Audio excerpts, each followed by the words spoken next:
Chapter 5. "I'm sorry, Angus, truly I am," said Wiglaf, as the boys hurried back to the castle for more scrub-a-thon. "I never meant for Worm to see me as his mummy." They had left Worm in the henhouse in its nest, tired from all his boying.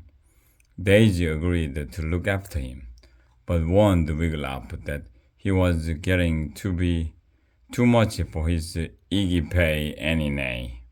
"It's not your fault that Worm loves you best, Wiggy," said Angus glumly as they reached the kitchen. "Animals love you. It's just that Worm was really starting to like me." "It was only love," said Wiglaf.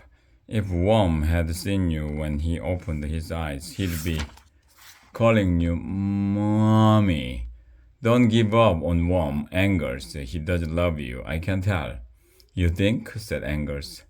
Fryfat was handing out buckets of soapy water and scrub brushes. "You two are to scrub the statue in the DSA Hall of Fame," Fryfat said. He leaned over and added in a whisper, "Mordred saves pennies where he can. You know, and he's the one who paid for those statues. I wouldn't scrub them too hard if I was you lads." Angus and Wiglaf lugged their heavy buckets up their stairs. They stopped in front of the dust-encrusted statues of the DSA founders. "I will scrub Sir Herbert Dungeonstone," said Wiglaf. "Then I will scrub Sir Ichabod Popquiz," said Angus. And they started in. But as he cleaned Sir Herbert's dirty face, it seemed to Wiglaf that his brush grew sudsiger and sudsiger. And what was that smell? He had smelled something like this once, years ago. But what? It seemed to Wiglaf that Sir Herbert's nose was smaller than it had been. "Egad!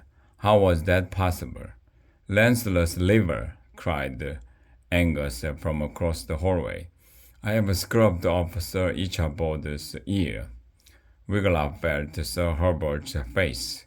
It wasn't hard, like marble. It felt soft, like what? "Uncle Mordred is such a cheapskate," cried Angus. "These statues aren't marble. They carved out of soap." "Soap?" It all came flooding back to Wiglaf. He had smelled soap the time his father had gone off to buy a new pig tooth, and his mother had given him and his 12 brothers a bath. Angus pinched a bit of soap together and molded a new ear for Sir Ichabod. "It doesn't look quite like the old ear, does it?" he said. Wiglaf looked and saw that this was true. "Well, it's the best I can do," Angus said. Then he added, "Wiglaf, what if Worm didn't see you for a while? Do you think he might forget about you?" "Maybe," said Wiglaf, though he hoped it wasn't true. "Maybe if Worm sees me, just me," Angus went on, "he will start to like me best." "Maybe," said Wiglaf. "So why don't I go check on him?" said Angus. "Just me." Wiglaf nodded. "Go on, I will take back your bucket." He watched Angus hurry down the Hall of Fame. It didn't seem fair. After all, he was the one who'd wanted to hatch a peopling.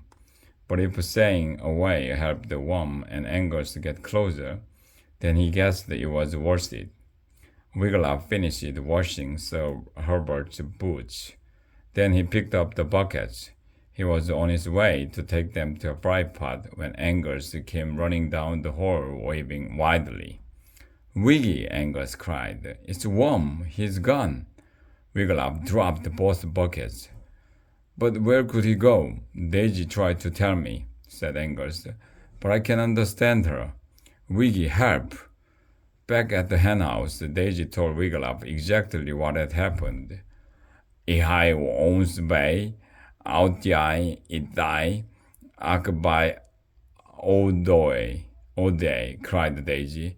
"In I, Ida Hai Ai Ashi Splay.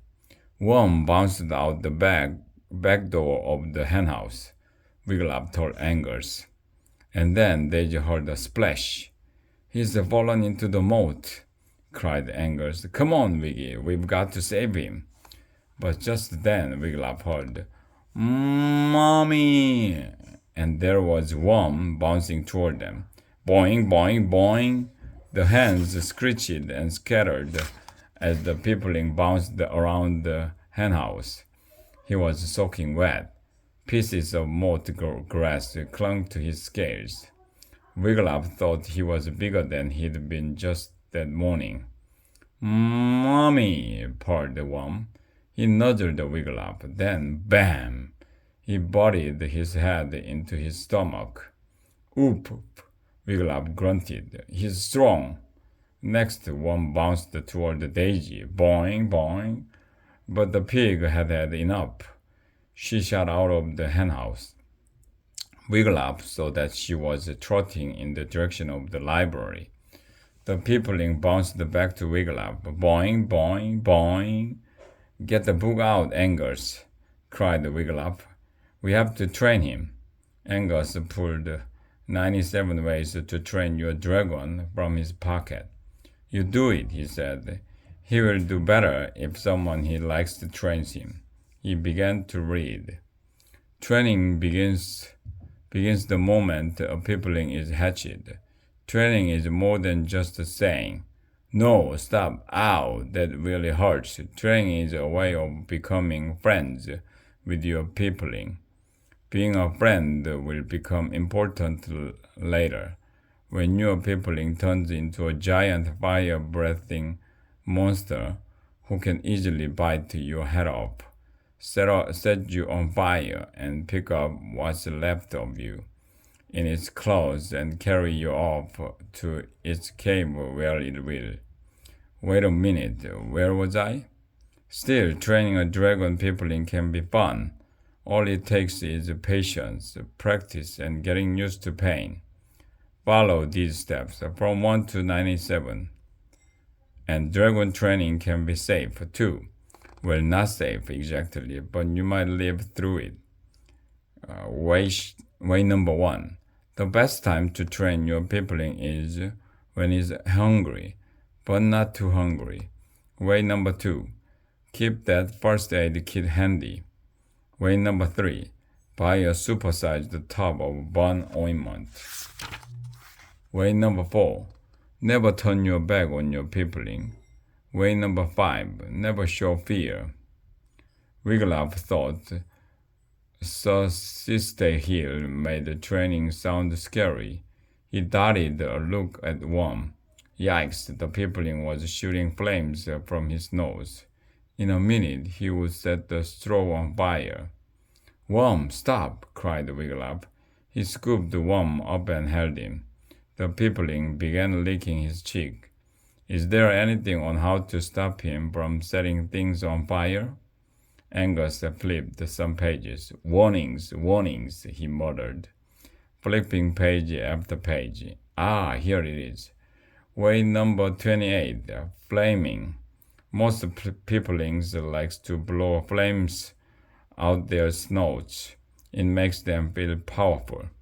Ask yourself, can I turn this scary behavior into something good? My answer is yes. Show your peopling how to light the candles on your dining table. Let him light your cigar. Let him toast your marshmallows, but don't give him one. To get him started, say flame on. When you want him to stop, look him in the eyes and say flame out. If you can get your peopling to look at you, go to way number 29, eye contact. Okay, said Wiglaf, eye contact. That sounded like something he could do. Way number 29, face your peopling. Wiglaf put Worm down. He faced him. Hold on eel tree to his nose.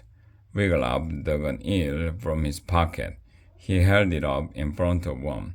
If you are right-handed, use your left hand in case the worst should happen. Lefties, use your right. Wiglaf quickly switched hands. Now pull the treat from your peopling's nose directly to your eyes. Wiglaf was about to pull the eel treat toward his eyes when, slop, the eel disappeared. Wiglaf tried again. Slop, the same thing happened. Angus checked the book. Ah, he said, listen to this. Did you peopling slop up the eel right away?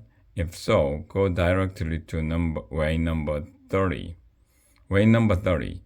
As the trainer of a dragon peopling, you must have the right attitude. You are in charge. You are in control. You are the boss. It is all up to you. Now make that peopling behave. Wiglaf nodded. I'm in charge, Worm, he said. He tried to sound stunned. Mommy, Worm bubbled. Oh, Worm, Wiglaf laughed. You are so funny. Mommy, Mommy. Worm snatched another eel's treat. Slop. Angus put the book down.